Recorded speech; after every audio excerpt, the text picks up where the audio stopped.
Welcome back नाज़रीन। Brake ते वञण खां पहिरियां असां मुल्क में जेके दहशतगर्दी आहे उन जे हवाले सां ॻाल्हि ॿोल करे रहिया हुआसीं। पैनलिस्ट बदसूं मौजूदु आहिनि ऐं मां चाहींदुमि त इन्हनि जेके वाक़िया थिया आहिनि इन हवाले सां वधीक बि उन्हनि सां ॻाल्हि ॿोल कजे। नसीर साहब, आख़िर दहशतगर्दी जा वाक़िया मुल्क में वधंदा छो पिया वञनि?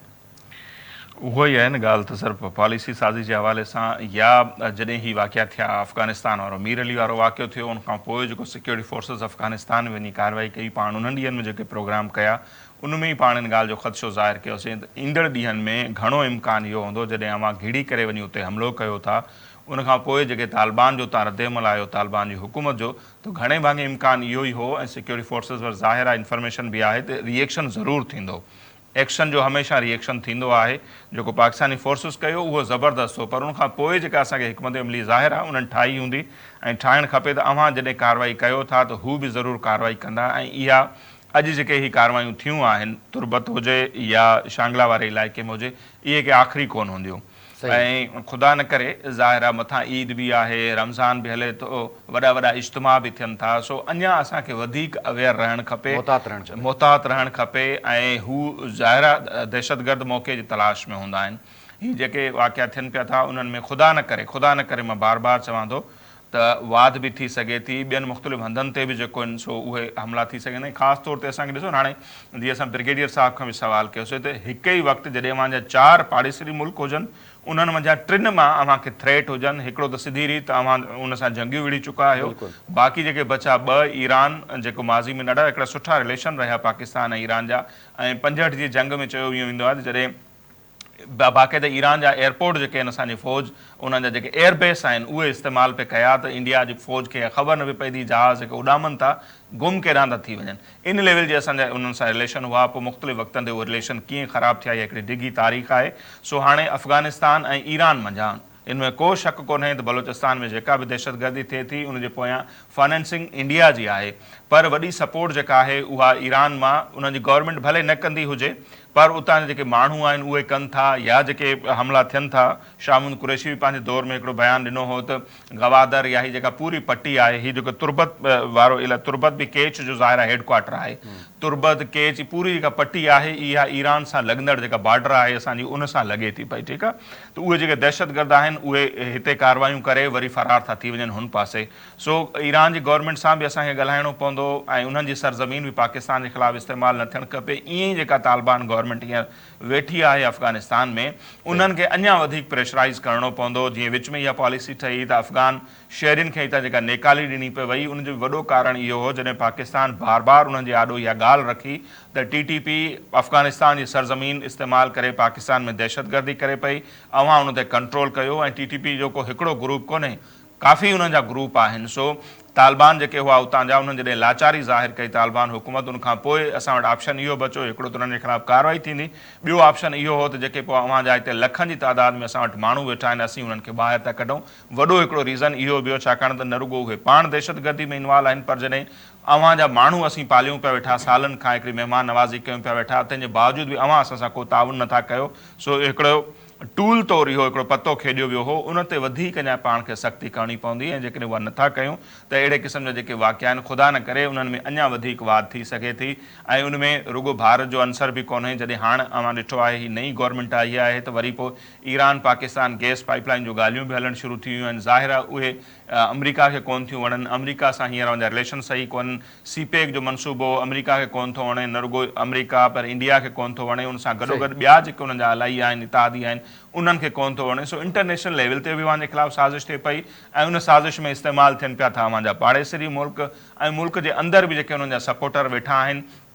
ऐं ताईं अफ़सोस सां इहो चवणो थो पए त ख़ैबर पख्तूनख्वा ऐं बलोचिस्तान जिते हींअर दहशतगर्दी जा वाक़िया तमामु घणा थियनि पिया, उते KP में हिकिड़ो अहिड़ो वज़ीर आला वेठो आहे जॾहिं मीर अली वाक़िए खां पोइ सिक्योरिटी फोर्सिस पिकतिया या खोस्त में वञी कार्रवाई कई त हुननि बयानु जारी कयो जेको पब्लिश थियो आहे मुख़्तलिफ़ अख़बारनि में, त पाकिस्तान खे ईअं न करणु खपे हा, पाकिस्तान खे अफ़गानिस्तान जे सरहदनि जी जेका आहे उहा सरहदनि जो एतिराम करणु खपे। मतिलबु असांजे मुल्क में जेको कुझु थिए पियो उहो अली अमीन गंडापुर खे नज़र कोन थो अचे, पर जेकॾहिं पाकिस्तान रिएक्शन में वञी कार्रवाई कई अफ़गानिस्तान में त उन ते उनखे तकलीफ़ पहुचे थी। हाणे जेकॾहिं अहिड़ो वज़ीर आला वेठल हूंदो ईअं ख़ैबर पख्तूनख्वा में दहशतगर्दी जा वाक़िया थींदा हूंदा सो इहो ॾाढी भयानक सूरत हाल हूंदी ऐं दहशतगर्दनि खे मुंहुं ॾियण लाइ रुगो सिक्योरिटी फोर्सिस काफ़ी न आहे अवाम जी सपोर्ट जी बि ज़रूरत हूंदी ऐं वफ़ाक़ी हुकूमत जी सपोर्ट हूंदी तॾहिं वञी सूबाई हुकूमत वफ़ाक़ी हुकूमत गॾिजी करे कंदा पर जेके जेसि ताईं इहो माइंड सेट हूंदो त बाबा इहा कार्रवाई बि ग़लति हुई सरहदनि जी हिफ़ाज़त थियणु खपे हू असांजी हिफ़ाज़त कनि था हू असां लाइ छा था कनि सो इहो माइंड सेट बि चेंज करणो पवंदो ऐं हर सतह ते इहो माइंड सेट चेंज करे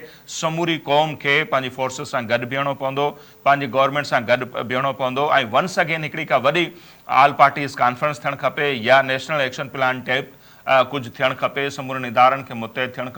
थियणो पवंदो जीअं नेक्टा जे हवाले सां हिकिड़ो इदारो ठाहियो वियो वरी उहो गैरफाल थी वियो चौधरी निसार जे दौर में 25 जेके इंटेलिजेंस जो एजेंसियूं आहिनि उन्हनि सभिनी खे हिकिड़े नेटवर्क में आंदो पियो वियो त इंफॉर्मेशन शेयरिंग थिए पर उहो कोन थी सघियो सो इहे सभु स्टेप खणणा पवंदा न त ख़ुदा न करे जो इहे इन्हनि वाक़ियनि में अञा वधीक वाध थी सघे थी। इरफान साहब नसीर साहब ॻाल्हि कई अफ़गान शहरनि जे हवाले सां न पाकिस्तान में असांखे ॿुधायो वियो असांजी सियासी क़यादत हुजे अस्करी क़यादत उन्हनि बि ॿुधायो त जेके अफ़गान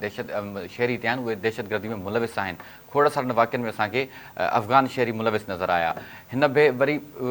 ईद खां बाद में इम्कान ज़ाहिर कयो पियो वञे त जेको ॿियो मरहलो आहे अफ़गान शहरनि जी नेकाली जो जेके गैरक़ानूनी तौरु तरसियल आहिनि उहो शुरू थींदो जॾहिं पाण ॾिठो आहे त इहे इन्हनि जी नेकाली जी ॻाल्हि थींदी आहे त कुझु दहशतगर्दी जा वाक़िया बि वधंदा आहिनि अगरि इन तनाज़ुर में ॿिन्ही खे मिलाए करे अव्हां जी छा राय आहे हिन ते? ॾिसो पंहिंजूं दहशतगर्दी जे हवाले सां जेके बि पॉलिसियूं रहियूं आहिनि उहे शॉर्ट टर्म रहियूं आहिनि पाण खे दहशतगर्दी जे हवाले सां लॉन्ग टर्म पॉलिसियूं ॾियणियूं पवंदियूं ऐं उन जे लाइ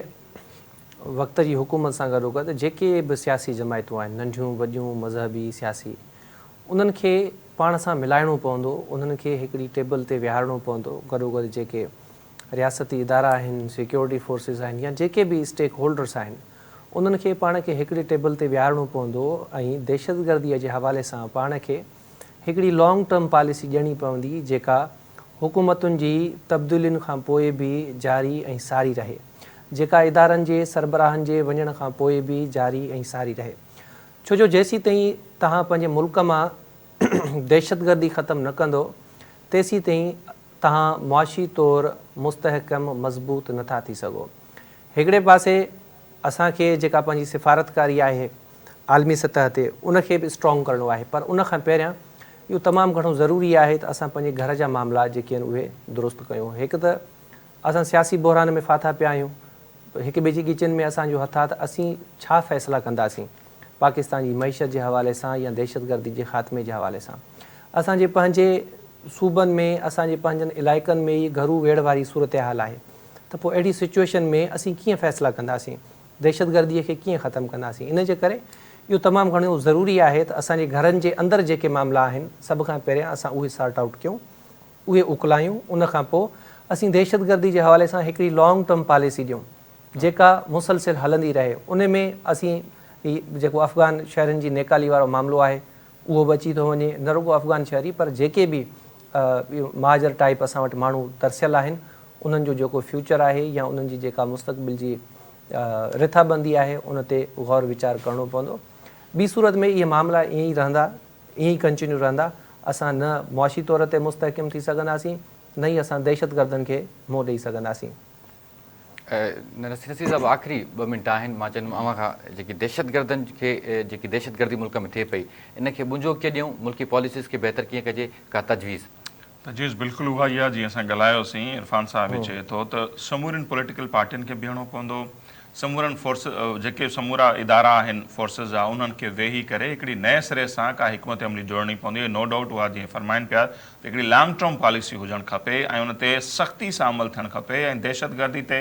ज़ाहिर आहे का बि पार्टी जेका आहे उहा न चाहींदी त को दहशतगर्दनि सां कंहिं बि सतह ते कंप्रोमाइज़ थिए उन्हनि सां का रिआयत थिए पॉलिसियुनि जो तसलसुल कोन्हे न असां वटि जीअं उहा ई ॻाल्हि आहे त नेशनल एक्शन प्लान ठहियो वरी कुर्बानी खां पोइ सख़्तु हिकिड़ा जेके आहिनि से भयानक क़िस्म जा ऐं ख़तरनाक क़िस्म जा दहशतगर्द गिरफ़्तार कया विया अचानक सां पॉलिसी चेंज थी वई APS वाक़े जा जेके मुलविस जन वेही एहसानुल्लाह एहसान ऐं ॿियनि जेके उन टाइम TTP जा तर्जमान हुआ उन्हनि बयानु ॾेई करे इन ॻाल्हि जी तस्दीक कई त इन्हनि मासूम ॿारनि खे असां शहीद कयो आहे उहो तहवील में हो कंहिंजी तहवील में हो कीअं उहो फ़रार थियो पेशावर मां पोइ अफ़गानिस्तान वञी पहुतो उतां खां वरी हुननि ऑडियो बयानु जारी कयो सो अॼु ॾींहुं ताईं छा उन्हनि खां पुछाणो थियो त भई इहो एहसानुल्लाह एहसान कीअं फ़रार थियो या उन्हनि माण्हुनि जी जॾहिं डिमांड थिए पई त भई उन्हनि माण्हुनि असांखे पार्लियामेंट में घुराए करे ब्रीफिंग ॾिनी हुई त TTP सां ॻाल्हियूं पिया कयूं, एतिरा माण्हू आबाद था कयूं, उन सां अमन थींदो, हू असां ते हमला न कंदा। तॾहिं बि जेके APS जा जेके शहीद आहिनि उन्हनि जे वारसनि वॾा एहतजाज कया हुआ। उन्हनि चया त अहिड़नि दहशतगर्दनि सां अव्हां ॻाल्हियूं कीअं था करे सघो, उन्हनि सां जंगबंदी जो ऐलान कीअं था करे सघो। पर PTI जे दौर में उहो असां ॾिठोसीं। भई ही चवंदा आहिनि त ॻाल्हियुनि सां कॾहिं बि इन्हनि खे तव्हां मञाए कोन था सघो। जॾहिं बि उन्हनि सां ॻाल्हियूं थियूं आहिनि उन सां उहे वधीक स्ट्रांग थिया आहिनि। जॾहिं बि उन्हनि सां सख़्ती घटि कई आहे अव्हां त उहे वधीक अञा वधीक हू तयारी करे वठंदा आहिनि। जंगबंदी थींदी आहे, हू वधीक तयारी करे वठंदा आहिनि, पोइ अव्हां ते हमला कंदा आहिनि। सो इन्हनि सां का रिआयत न हुजणु खपे ऐं भरपूर सतह जो हिकिड़ो वरी ॿीहर नेशनल एक्शन प्लान टाइप हिकिड़ो प्लान ठहे, उन ते न रुगो ठहे, मुकमल तौर ते उन ते अमल थिए। जीअं मुख़्तलिफ़ वक़्तनि ते ऑपरेशन ज़र्बल अज़ब या स्वात ऑपरेशन या ॿिया जेके सख़्तु क़िस्म जा ऑपरेशन थिया आहिनि, अहिड़े क़िस्म जा जेसिताईं ऑपरेशन न थींदा अमन क़ाइमु न थी सघंदो। ठीक है नसीर साहब, वॾी महिरबानी इरफान साहब, तव्हांजी वॾी महिरबानी। नाज़रीन, मुल्क में दहशतगर्दी जे नतीजे में हिन क़ौम वॾो नुक़सानु खयो आहे। उमेद कयूं था त जेके असांजूं सिक्योरिटी फोर्सिस आहिनि उहे दहशतगर्दी जी लानत ख़तमु करण लाइ असराइतियूं कार्रवायूं कंदियूं ऐं मुल्क मां दहशतगर्दी ख़तमु थींदी। इन सां गॾु प्रोग्राम जो वक़्तु पुॼाणी ते पहुतो, ॾींदा इजाज़त, अल्लाह निगहबान।